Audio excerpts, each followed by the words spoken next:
Mellors and Wines Productions present the time-travelling Sommelier Astronaut. Episode 1, A Blast to the Past.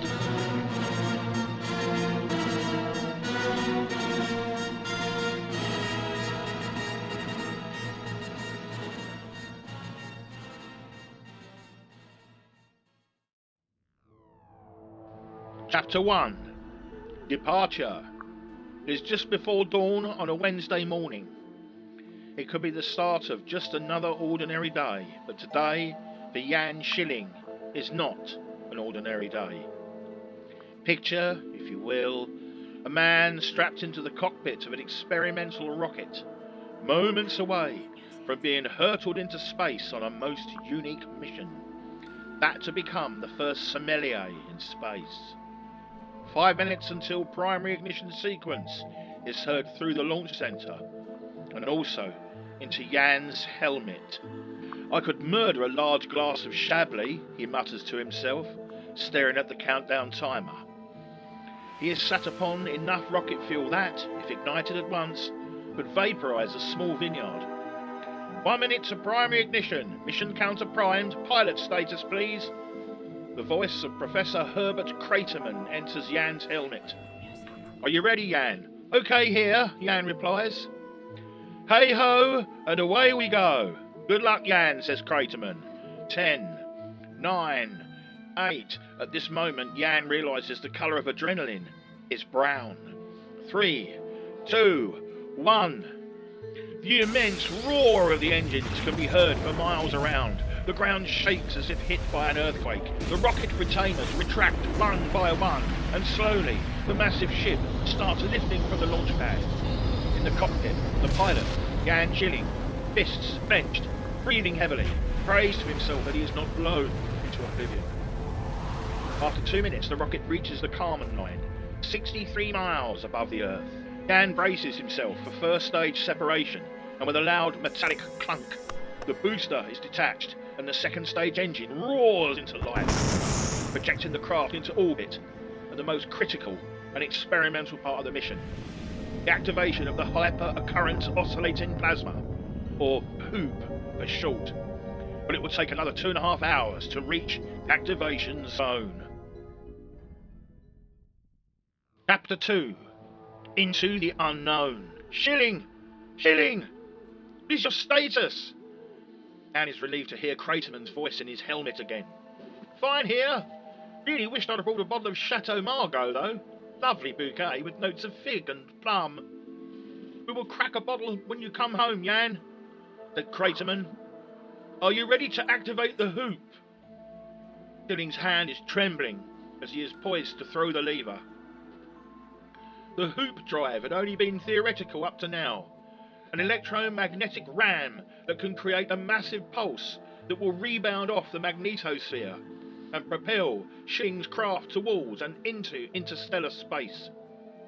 Professor Craterman was nearly fired from his position in the British Space Research Group for proposing such an idea. It was considered fantastic, madness, the unachievable ramblings of a lunatic, but with supreme belligerence and his reputation at stake, he was granted an opportunity to prove its validity. And now, at 38,000 miles from Earth, Craterman gives the command, engage and enter the hoop. Schilling moves the lever forward, slowly at first. Nothing happens. But then, a rhythmic pulsing noise can be heard in the cockpit. Full power, Schilling, now! Cries Craterman. Schilling throws the lever forward. The pulsation effect intensifies to the point where Schilling passes out. There is a moment of silence, followed by an intense whooshing sound. And then, again, silence.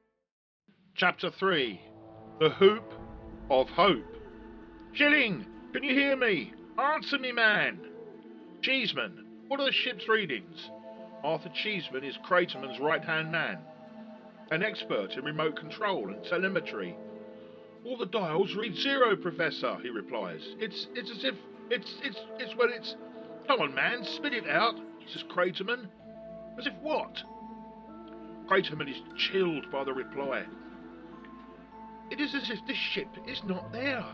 It's as if it was never there. Ever. Schilling eventually comes to, and once he composes himself, he reaches for the radio. Hello, this is Schilling.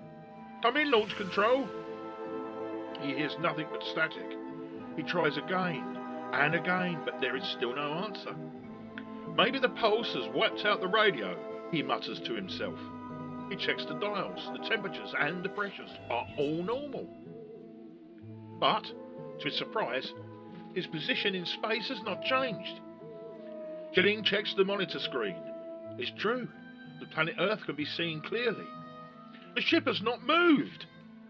He notes that there appears to be no damage to the ship, but then he looks at the hoop control dial. It is at full-scale deflection, but the lever has fully retracted. He decides to enter the hoop control room that houses the mechanism and the aperture that projects the plasma beam. Cautiously, he opens the hatch. Again, no damage, but the main part of the drive is obscured by a strange, circular, glowing, swirling vortex. Beautiful, but also terrifying. Schilling cannot resist investigating this strange anomaly. To his surprise, before liftoff, he had accidentally left a wine cooler in the hoop compartment. He picks it up and gingerly pokes it into the anomaly. Nothing. He repeats this several times. Still there is no reaction. He decides to throw the wine cooler into the vortex, expecting it to hit the bulkhead. Nothing. The cooler disappears. Now, Schilling puts his arm in and retracts it. He feels no pain. So now he takes a deep breath and pushes his head through. He can see a multicoloured mist. He brings one leg in. It feels supported, so he steps fully through. In an instant, he finds himself in a wood-panelled room, staring at a man sat behind a desk, dressed in Victorian clothes. "And who the devil are you, sir?" the man ejaculates. "Was it you who threw this wine cooler at me? And why are you wearing that strange suit and helmet?" Is our plucky hero stranded in the past forever? Will Jan Schilling be able to re-enter the hoop? Join us soon for the next thrilling episode of the time-travelling Sommelier Astronaut. Incidental music by Harry Monk and his orchestra. Based on an idea first postulated by Neil Paddy Mellors. This week's episode scripted and narrated by Lord David Wines.